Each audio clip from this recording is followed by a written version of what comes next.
Pertama, seperti kita ketahui bahwa agama, apapun agamanya, terutama saya sebagai penganut muslim, Mhm.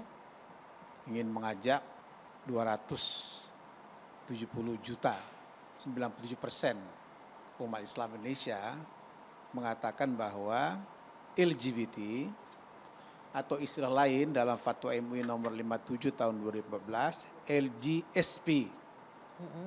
lesbi, gay, sodomi, pencabulan. Oke. Ya, pencabulan ini penting. Mmm. Mengapa disebut pencabulan? Karena pencabulan ini menggunakan jenis kelamin baik sama maupun berbeda, tapi dengan cara melakukan pencabulan yang sifatnya melecehkan, Mmm. meremas-remas, meraba. Misalnya begini, sejenis saya dengan Mas Haikal pegang-pegangan gini-ginian. Itu perilaku apa itu? Apalagi sodomi, menggunakan hubungan seksual lewat anus. Begitu juga dengan perilaku J, sesama jenis. Begitu juga dengan lesbi, sesama jenis. Kan begitu ya? Ya. Nah, kita harus memahami bahwa ini penyimpangan seksual. Penyimpangan Penyimpangan seksual seksual. menyebutnya, oke. Kalau kita tidak sepakat, mungkin di antara kita di sini mungkin berbeda ya, tapi saya ingin menegaskan bahwa manusia sebagai makhluk sosial, makhluk yang berketuhanan, ya, dia harus meyakini bahwa penyaluran seksual itu adalah penyaluran sesuai kodrat dan fitrahnya manusia. Mengapa harus sesuai dengan kodrat dan fitrahnya manusia? Karena Tuhan menciptakan manusia untuk melanjutkan keturunan, menjaga keturunan, hibjun nasl sebagai salah satu tujuan dari maqasid syariah. Begitu juga hibzul akal, menjaga pikiran supaya pikiran jangan macam-macam. Bahwa Tuhan menciptakan kita untuk hidup berpasang-pasangan. Untuk apa? Saling mengenal, saling menikah, melanjutkan keturunan. Keturunan, ya. Itulah yang diajarkan oleh agama. Saya yakin semua ajaran agama mengajarkan itu. Untuk apa? Untuk kemaslahatan kehidupan manusia. Oke. Dan ini fakta sejarah sudah banyak. Masa Nabi Lut, Ya. yang Lut memerintahkan, wahai kaumku, nikahilah anak gadisku. Ada seorang penafsir yang saya heran mengatakan, akhirnya orang tidak mau menikahi karena kecemburuan macam-macam. Tidak begitu. Tidak begitu. Tetapi yang ingin kita sebutkan dalam konteks ini ialah bahwa menikah sesuai kodratnya, sesuai fitrahnya, dalam rangka melanjutkan keturunan, sangat bertolak belakang dengan praktek LGBT. Mhm.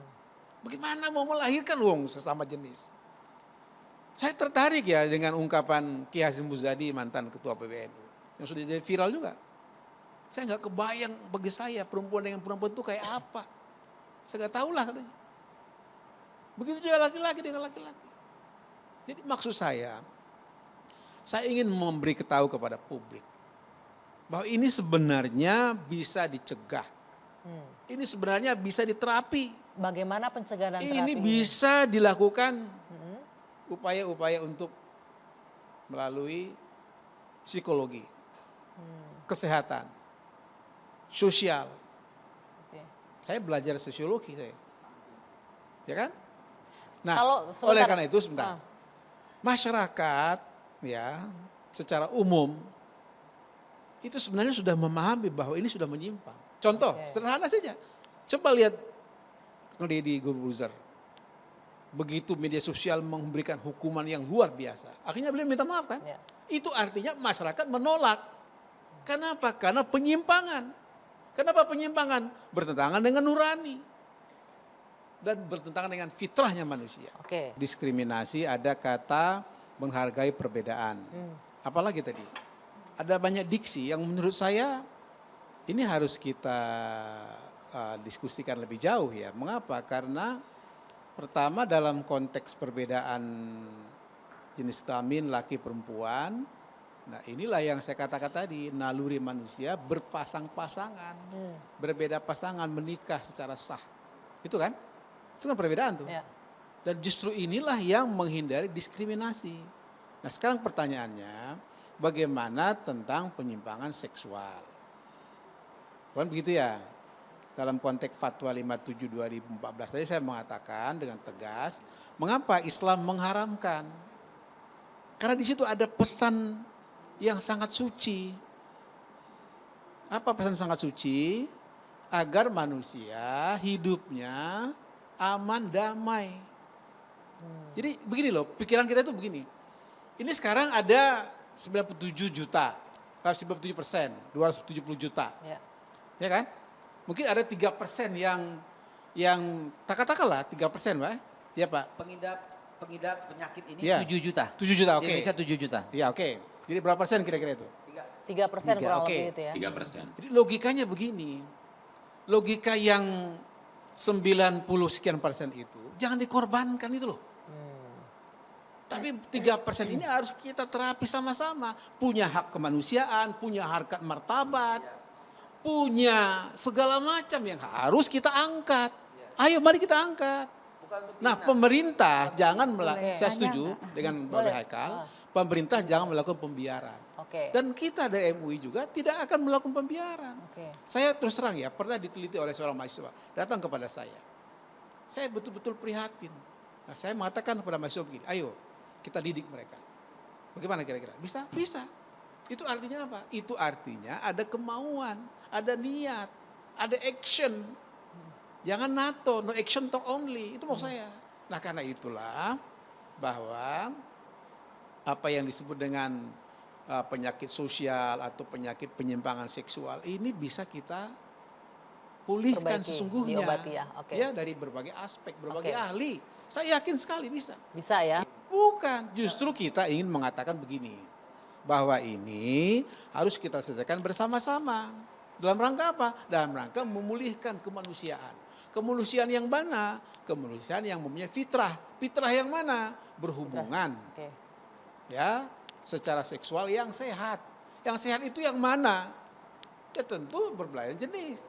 Didasarkan prinsip-prinsip dalam agama, yaitu dalam Islam dilakukan akad nikah. Itulah maksud saya. Oke. Dan inilah yang dimaksud dengan untuk bagaimana melanjutkan keturunan yang sehat secara fisik dan mental. Gitu. Oke. Pertanyaannya bagaimana menempatkan keadilan sosial dalam konteks ini kan begitu ya. Karena ini kan universal sekali dan sangat abstrak. Nah bagaimana kita konkretisasi, mengkonkretkan bagi khusus saudara-saudara kita yang LGBT, kita berikan hak-haknya untuk diterapi. Kita berikan hak-haknya untuk hidup. Tadi kalau disebutkan malah nggak mau pilihannya seperti itu. Sekarang begini, kalau tidak mau memang itu sudah pilihan, ya kan? Maka ini harus dibedakan dengan orang yang masih bisa kita terapi. Jadi jangan mengeneralisir sesuatu yang kasuistik. Itu yang saya nggak setuju. Ya. Nah oleh karena itu mereka-mereka yang masih punya naluri kemanusiaan untuk hidup sehat, berketurunan. Sekarang kalau ditanya, ya, apakah Anda ingin hidup sehat atau tidak? Punya keturunan atau tidak? Pasti dia jawab mau. Sekarang saya tanya Bapak Haikal, apakah Bapak Haikal anaknya mau nggak terkena seperti itu? Pasti tidak mau. Itu artinya hak asasinya hidup normal. Sebagaimana hidupnya manusia untuk berketurunan. Oke, baik. Terus terang, satu lagi. Kalau ini dibiarkan, ya para pemirsa, ini akan punah manusia sedunia ini. Oke, Terus itu terang aja. poinnya ya. Nah Manusia karena akan itu harus punah. kita luruskan bersama-sama. Sebelum kue Begitu. singkat.